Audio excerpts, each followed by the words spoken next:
बिस्मिल्लाहिर्रहमानिर्रहीम। ओके जी, शुरू करते हैं एपीआई से। एपीआईज़ क्या होती हैं? एपीआईज़ जैसे कि नाम से ज़ाहिर है एप्लीकेशन प्रोग्रामिंग इंटरफेस है। ये दो एप्लीकेशंस के दरमियान इंटरफेसिंग के लिए एक ब्रिज का काम करती है। मीन्स ये कि आपको एक सर्टेन पैरामीटर प्रोवाइड कर दिए जाते हैं, एक सर्टेन कमांड प्रोवाइड कर दी जाती है जो कि नॉर्मली हम HTTP के ऊपर यूज़ करते हैं। तो एक सेट ऑफ कमांड आपको बता दी जाती है। उस सेट ऑफ कमांड के थ्रू आप एक बिल्ट इन एप्लीकेशन के साथ कम्युनिकेशन कर सकते हैं और उस कम्युनिकेशन के थ्रू आप एक certain set of result return करवा सकते हैं जो कि फिर आपकी एप्लीकेशन में कंज्यूम होगा। आसान अल्फाज में इस तरह से कह सकते हैं कि आपके पास एक एप्लीकेशन बनी हुई है। आप चाहते हैं कि अगर कोई उस एप्लीकेशन से इंटरफेसिंग करना चाहे लॉगिन के लिए कि वो देख सके कि आईडी पासवर्ड सही है कि नहीं है, तो आप एक एपीआई बना दें। उस एपीआई में आईडी पास करवा दें, उस एपीआई में पासवर्ड पास करा दें और अगर आईडी और पासवर्ड मैच होता है तो उसके अगेंस्ट में एक रिज़ल्ट रिटर्न कर दें। वो रिज़ल्ट जो है वो ट्रू और फॉल्स की केस में भी हो सकता है, वो आप जो भी चाहे। मीन्स ये कि कंडीशन आपने दे दी कि अगर आईडी और पासवर्ड मैच हो गया तो 1 रिज़ल्ट रिटर्न कर दें और अगर पास नहीं हुआ तो -1 या 0 वॉटएवर आप जो डिसाइड करते हैं वो आप रिटर्न करवा दें। आगे होगा क्या कि आपकी एप्लीकेशन जो बनी हुई है जिसमें आपने एक लॉगिन की एपीआई बनाई है, वो लॉगिन की एपीआई दूसरी थर्ड पार्टी किसी भी एप्लीकेशन में यूज़ हो सकती है। फॉर एग्ज़ाम्पल, अगर कोई मोबाइल एप्लीकेशन बना रहे हैं और उसको वो मोबाइल एप्लीकेशन हमारे जो बिल्ट इन एप्लीकेशन पहले बनी हुई है उसके साथ कम्युनिकेट करना चाह रहे हैं, उसका डेटाबेस यूज़ करना चाह रहा है, उसका लॉगिन क्रेडेंशियल यूज़ करना चाह रहे हैं फॉर एनी गिवन रीज़न, तो वो एपीआई यूज़ करते हुए जो है उससे हम लॉगिन करवा सकते हैं। होगा क्या कि वो मोबाइल एप्लीकेशन हमारी एपीआई लॉगिन की यूज़ करेगी, 2 पैरामीटर पास करेगी जिसमें आईडी होगा और पासवर्ड होगा।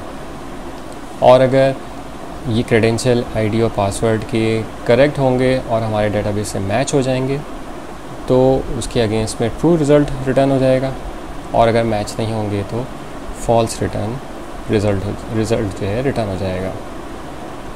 ये तो एक एग्जांपल थी छोटी सी लॉगिन की। इस तरह से और बहुत सारी ऑप्शंस हमारे पास अवेलेबल हैं कि जो हम एपीआई बना सकते हैं।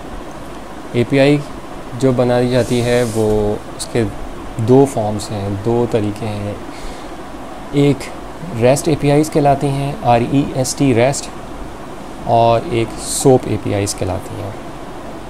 सोप एपीआई थोड़ी पुरानी हो गई हैं, अब नॉर्मली जितना हम यूज़ करते हैं वो रेस्टफुल एपीआईज़ हैं। Rest stands for representational enterprise state. ये एक आर्किटेक्चर है जिसको रेस्ट का नाम दिया गया है। इसमें सर्टेन पैरामीटर्स हैं, सर्टेन रूल्स हैं और ये जो रिज़ल्ट रिटर्न करता है वो जेसन फॉर्मेट में होता है। इसका फ़ायदा ये है कि जो रिज़ल्ट रिटर्न करता है, जो जेसन फॉर्मेट है, वो हमारी आप आजकल की जितनी भी लैंग्वेज हैं, मेजॉरिटी लैंग्वेजेस हैं, जिस तरह से C# है, PHP, ASP, .NET, Python, वो सारे जो हैं ये जेसन फॉर्मेट का रिज़ल्ट जो है वो एक्सेप्ट करते हैं। इसलिए हमें इसको कंज्यूम करने में कोई प्रॉब्लम नहीं आती।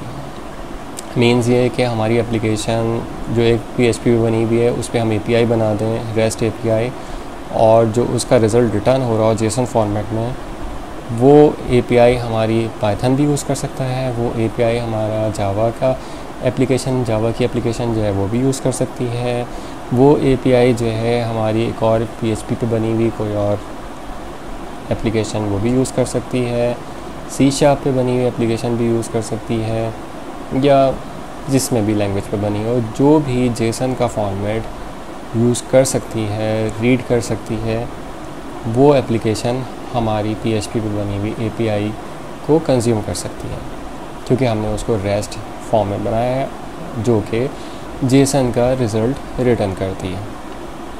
तो ये तो छोटा सा इंट्रोडक्शन हो गया API के बारे में और रेस्टफुल API के बारे में। अब आगे हम देखेंगे कि रेस्ट API जो है वो किस तरह से क्या क्या और फॉर्मेट रिटर्न करती है। एक तो रेस्ट API जो है वो जेसन का फॉर्मेट भी रिटर्न करती है, जेसन के साथ साथ हम XML का फॉर्मेट भी रिटर्न करवा सकते हैं। लेकिन नॉर्मली अब ये होता है कि हम जेसन फॉर्मेट ही रिटर्न करते हैं और वही नॉर्मली हमारी दूसरी प्रोग्रामिंग लैंग्वेजेस जो हैं एप्लीकेशंस को कंज्यूम करती हैं, जेसन फॉर्मेट में ही उसके रिज़ल्ट्स को कंज्यूम करती हैं।